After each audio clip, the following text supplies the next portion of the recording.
Assalamu alaikum everyone. Today we will discuss unit number 2 which is computational thinking and algorithms. आज की class में just हम इसके introduction को देखेंगे और नेक्स्ट क्लास में हम लोग प्रॉपर इस यूनिट को स्टार्ट करेंगे जिसमें सेक्शन है 2.1 कंप्यूटेशनल आर्टिफैक्ट्स। ओके, स्टार्ट करते हैं यूनिट के इंट्रोडक्शन को।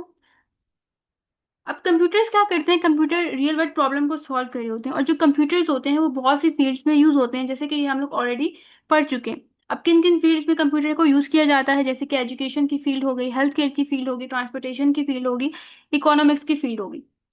अब प्रॉब्लम क्या होता है, प्रॉब्लम कोई भी चैलेंज या सिचुएशन जिसे हमें सॉल्व करने की जरूरत होती है, जिसका हम लोग सोल्यूशन फाइंड आउट कर रहे होते हैं। ठीक है, अब डेली बेसिस पे हम लोग बहुत से प्रॉब्लम्स फेस करते हैं। उनमें से कुछ प्रॉब्लम सिंपल होते हैं और कुछ कॉम्प्लेक्स होते हैं। जैसे कि एक स्टूडेंट है जो कि टोटल मार्क्स को कैलकुलेट करना चाह रहा है। अब ये उसका प्रॉब्लम है जिसका उसको सोल्यूशन चाहिए। सिमिलरली एक टीचर है जो कि स्टूडेंट रिजल्ट को प्रिपेयर करना चाह रही है। एक हॉस्पिटल है जो कि पेशेंट रिकॉर्ड को स्टोर करना चाहते हैं। एक बैंक है जो कि अकाउंट बैलेंसेस को कैलकुलेट करना चाहते हैं। इसके अलावा एक नेविगेशन ऐप है जो कि शॉर्टेस्ट रूट फाइंड आउट करना चाहते हैं। मतलब जिसका भी हमें सोल्यूशन चाहिए होता है, इट्स मीन कि वो एक प्रॉब्लम है, एक ऐसी सिचुएशन या चैलेंज है जिसका हमें सोल्यूशन चाहिए।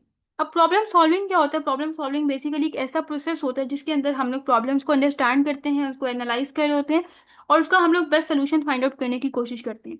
अब इसमें क्या होता है, प्रॉब्लम सॉल्विंग में सबसे पहले हम लोग प्रॉब्लम को आइडेंटिफाई करते हैं कि प्रॉब्लम है क्या। उसके बाद जब हमें पता चल जाता है कि ये प्रॉब्लम है, फिर हम इसको अंडरस्टैंड करते हैं, उसके डिफरेंट सोल्यूशंस के बारे में सोचते हैं, उसमें से हम लोग बेस्ट सोल्यूशन चूज कर रहे होते हैं। फिर जो बेस्ट सोल्यूशन होता है उसको हम लोग इम्प्लीमेंट करते हैं और चेक करते हैं कि क्या जो सोल्यूशन हम लोगों ने चूज किया था क्या वो बिल्कुल ठीक तरीके से वर्क कर रहा है, प्रॉब्लम को सॉल्व कर रहा है या नहीं। अब उसके बाद कंप्यूटेशनल थिंकिंग क्या होता है, कंप्यूटेशनल थिंकिंग बेसिकली एक ऐसा तरीका होता है जिसमें हम लोग प्रॉब्लम को सॉल्व करने के बारे में सोचते हैं, लॉजिकली सोच रहे होते हैं, सिस्टमेटिक वे में। जैसे बिल्कुल कंप्यूटर एक प्रॉब्लम को सॉल्व करता है, एक प्रॉब्लम के बारे में सोचता है, सिमिलरली हम भी यही काम करते हैं कि लॉजिकली हम लोग क्या करते हैं, प्रॉब्लम के बारे में सोच रहे होते हैं कि किस तरह से प्रॉब्लम को सॉल्व करना है। अब ये किस चीज़ में हेल्प करता है, ये प्रॉब्लम को अंडरस्टैंड करने में हेल्प कर रहा होता है, उसके सोल्यूशन को डिजाइन करने में, उसके सोल्यूशन को फाइंड आउट करने में हेल्प करता है। कंप्यूटर्स की भी और ह्यूमन की भी, और ह्यूमन और कंप्यूटर दोनों इस चीज़ को फॉलो करते हैं, कंप्यूटेशनल थिंकिंग को। अब कंप्यूटेशनल थिंकिंग में ये नहीं होता कि हम लोग जो है वो प्रोग्रामिंग स्टार्ट कर लें, बल्कि प्रोग्रामिंग से पहले वाला ये एक फेज होता है जिसके अंदर जस्ट हम लोग प्रॉब्लम के बारे में सोचते हैं। अब इसके अंदर इसके कुछ स्टेप्स आ जाते हैं कि सबसे पहले हम क्या करते हैं, प्रॉब्लम को अंडरस्टैंड करते हैं, उसके बाद हम लोग डिफरेंट पार्ट्स में प्रॉब्लम को ब्रेक कर देते हैं और सेपरेटली हम लोग हर पार्ट को सॉल्व करने की कोशिश करते हैं। उसके अंदर हम लोग पैटर्न फाइंड आउट करते हैं, मतलब सिमिलरिटीज वगैरह देख रहे होते हैं कि क्या इस जैसा प्रॉब्लम हम लोग ऑलरेडी सॉल्व कर चुके हैं या नहीं। और लास्ट में हम लोग क्या करते हैं, उसका सोल्यूशन क्रिएट कर रहे होते हैं। अब आगे आपको यहाँ पे जो है वो एक आईपीओ मॉडल नजर आ रहा है। ठीक है, अब यहाँ पे आई जो है वो किसको रिप्रेजेंट करता है, इनपुट को, पी किसको रिप्रेजेंट करता है, प्रोसेस को, और ओ किसको रिप्रेजेंट करता है, आउटपुट को। अब इसमें ये किस चीज को शो किया जा रहा है कि जो कंप्यूटर होता है वो क्या करता है, सबसे पहले इनपुट लेता है यूजर से, फिर उसके बाद उसके ऊपर प्रोसेसिंग अप्लाई करता है और लास्ट में फिर आउटपुट प्रोड्यूस करके देता है। नेक्स्ट वन इज स्टेप्स आ जाते हैं कंप्यूटेशनल थिंकिंग के, बेसिकली 4 स्टेप्स होते हैं। First one is abstraction, second one is decomposition, third one is pattern recognition and the last one is algorithm design. Abstraction में क्या होता है कि जो प्रॉब्लम हम लोग सॉल्व करने जा रहे हैं या जो भी चीज़ हम लोग बनाने जा रहे हैं, कोई सॉफ्टवेयर बनाने जा रहे हैं, कोई वेबसाइट बनाने जा रहे हैं, तो जो हमारा फोकस होगा वो इंपॉर्टेंट डिटेल्स की तरफ होगा, जिसके थ्रू हम लोग प्रॉब्लम को सॉल्व भी कर सकते हैं। जितनी भी अननेसेसरी इंफॉर्मेशन होगी उस प्रॉब्लम से रेलिवेंट, उसको हम लोग इग्नोर कर देंगे। जैसे कि यहाँ पे एग्जाम्पल है, when planning a website you focus on the layout and colour scheme, ignoring the complex underline code. अब इसका क्या मतलब है कि जब हम लोग एक वेबसाइट बिल्ड करने जाते हैं तो इसमें हम लोग, हमारा जो फोकस होता है वो किसकी तरफ होता है, वेबसाइट की स्ट्रक्चर के ऊपर, उसके लेआउट के ऊपर, उसकी कलर स्कीम के ऊपर। जो बाकी चीज़ें होती हैं उसको फिलहाल के लिए हम लोग इग्नोर करते हैं ताकि जो हमारा मेन प्रॉब्लम है उसको हम लोग सॉल्व कर लें, या जो भी हमारा पर्पस है, जो भी हम लोग काम करने जा रहे हैं, पहले एक दफ़ा उसको हम लोग बिल्ड कर लें। फिर आते हैं डिकम्पोजिशन। डिकम्पोजिशन में हम क्या करते हैं, जो प्रॉब्लम होती है उसको स्मॉल पार्ट्स में डिवाइड करते हैं, मैनेजेबल टास्क में डिवाइड करते हैं और one by one separately her part को हम लोग सॉल्व करते हैं।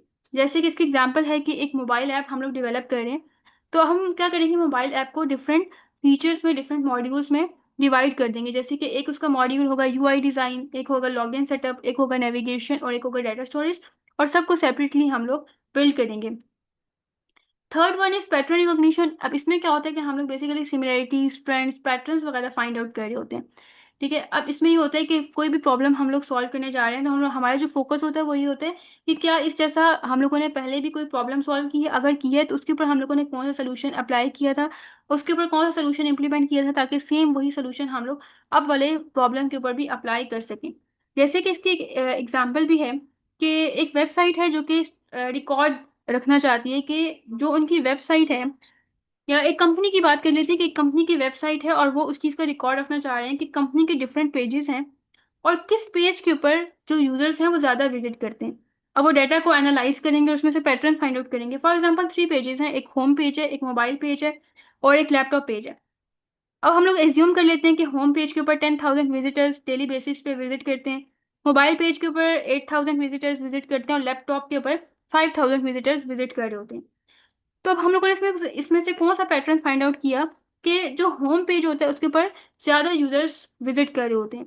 तो फिर कंपनी क्या चीज डिसाइड करेगी कि जो पॉपुलर प्रोडक्ट्स होते हैं वो उसको होम पेज के ऊपर स्टोर करेगी, ताकि जो नंबर ऑफ यूजर्स हैं वो ज्यादा से ज्यादा उस प्रोडक्ट को देख सकें। इसी तरह से जब हम लोग सिमिलैरिटीज की बात करते हैं तो इसमें हम लोग ये कह सकते हैं कि फॉर एग्जांपल 3 डेज से डेली शाम को बारिश होती है, तो हम लोग प्रिडिक्ट करेंगे कि आज भी शाम को बारिश होगी। अब हम लोगों ने ये किस बेसिस पे प्रिडिक्ट किया है, हम लोगों ने यहाँ पे सिमिलैरिटीज की बेसिस पे कि देखिए पिछले 3 दिन जो है वो सेम शाम को ही बारिश हुई थी, तो आज भी पॉसिबिलिटी है कि शाम को ही बारिश होगी। तो हम लोग सिमिलैरिटीज देख रहे होते हैं कि पहले क्या हुआ है, पास्ट डाटा को एनालाइज करते हैं और आगे फ्यूचर प्रिडिक्शन कर रहे होते हैं। एल्गोरिथमिक डिजाइन में क्या होता है, creating a clear step by step procedure और set of rules to solve a problem. मतलब प्रॉब्लम को सॉल्व करने के लिए हम लोग step by step solution find out करते हैं और उसको फिर हम लोग स्टेप बाय स्टेप इम्प्लीमेंट करते हैं।